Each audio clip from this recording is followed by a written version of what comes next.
এ কোন সভ্যতা আমরা দেখছি? সোশ্যাল মিডিয়া খুললেই শুধু বাংলাদেশের সেই দীপুচন্দ্র দাসের হাহাকার চিৎকার। চতুর্দিকের মানুষ একই শব্দ, জাস্টিস ফর দীপুচন্দ্র দাস, বাংলাদেশের হিন্দুদেরকে বাঁচান।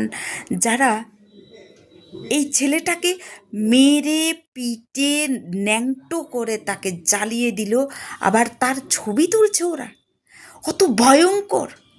ওরা কত ভয়ঙ্কর হতে পারে আমার কিন্তু জানা নেই যে এই মধ্যযুগীয় বর্বরতা বাংলাদেশ পুষছে, আবার তাদেরকে পুলিশ প্রোটেকশন দিচ্ছে। তাদের নেতা মন্ত্রীরা, চুনোপুটি নেতা ঠিক বলা যায় না, চুনোপুটিরা, মৌলবাদীরা তাকে জাস্টিফাই করছে।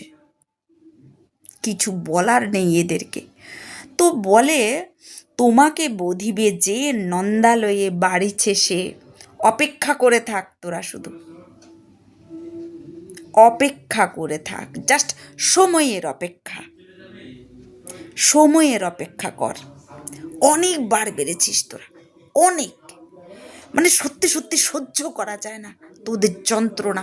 তোদের এক যন্ত্রণাতে আমাদের পূর্বপুরুষ এই বাংলাদেশ ছেড়ে ত্রিপুরাতে এসে মুখ বুজে থাকতে হয়েছে।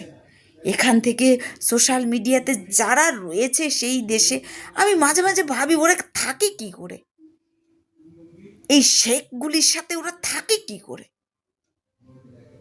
আর তাই তো এদেরকে মানে মুরগির মতো এইরকমভাবে জ্বালিয়ে দিচ্ছে, পুড়িয়ে দিচ্ছে, কেটে দিচ্ছে। কিছু বলার নেই।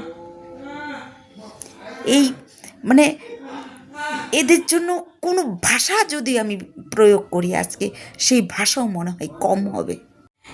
একটা কথা জানতে ভীষণ ইচ্ছে করছে, কিন্তু আমাদের দেশের সেকু মাকুগুলি ওরা কোথায়?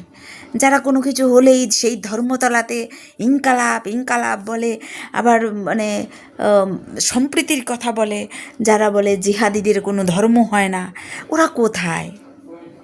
আমার শুধু জানতে ইচ্ছে করে ওরা কোথায়। ওদেরকে খুঁজে খুঁজে বের করুন, ওদের আসল মুখোশটাকে বের করুন। আর সবচাইতে বড় কথা হলো এদেরকে মুখোশটাকে টেনে বের করুন এবং নিজেরা সংগঠিত হন।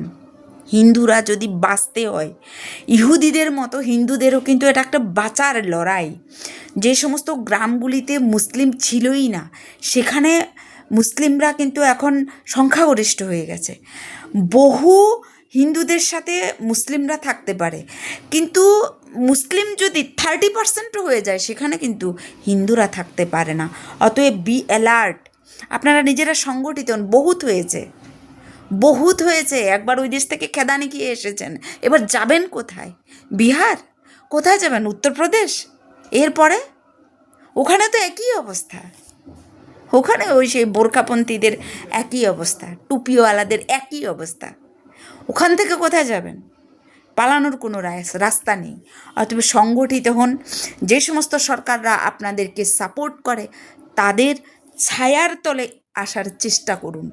আর না হলে আপনাদের ছেলে মেয়েদেরকে এভাবে ন্যাংটো করে জ্বালিয়ে দেবে ভবিষ্যতে, তার জন্য অপেক্ষা করুন।